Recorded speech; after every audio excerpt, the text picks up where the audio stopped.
रवि, एक 10 साल का लड़का, शहर के फुटपाथ पर भीख मांगता था। फटे पुराने कपड़ों में धूल से सना हुआ चेहरा और आंखों में सपनों की जगह भूख। उसकी जिंदगी बस लोगों के रहमो क्रम पर टिकी थी।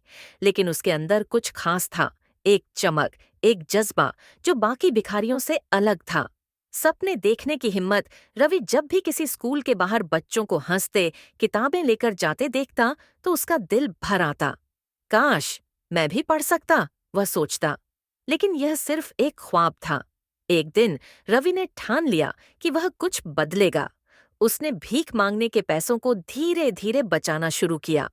लोगों से किताबें मांगने लगा।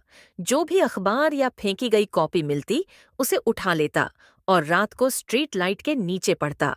एक अनजान मददगार एक दिन शहर के एक बड़े बिजनेसमैन श्रीवास्तव साहब ने उसे सड़क पर पढ़ते देखा।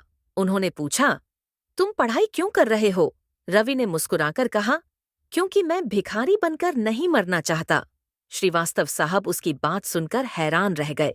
उन्होंने रवि को अपने घर बुलाया और उसकी पढ़ाई का खर्च उठाने का फैसला किया। सालों बाद वह पढ़ लिख कर एक सफल इंजीनियर बन गया। एक दिन जब वह अपनी नई कार में बैठा था, उसने सड़क पर वही दृश्य देखा।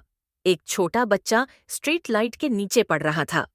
रवि कार से उतरा, बच्चे के पास गया और पूछा, तुम यहाँ क्यों पढ़ रहे हो? बच्चे ने जवाब दिया, क्योंकि मैं भिखारी बनकर नहीं मरना चाहता। रवि के चेहरे पर मुस्कान आ गई। उसे अपना पुराना समय याद आ गया। उसने उस बच्चे को गोद लिया और उसकी पढ़ाई का जिम्मा उठाया, जैसे किसी समय किसी ने उसका उठाया था।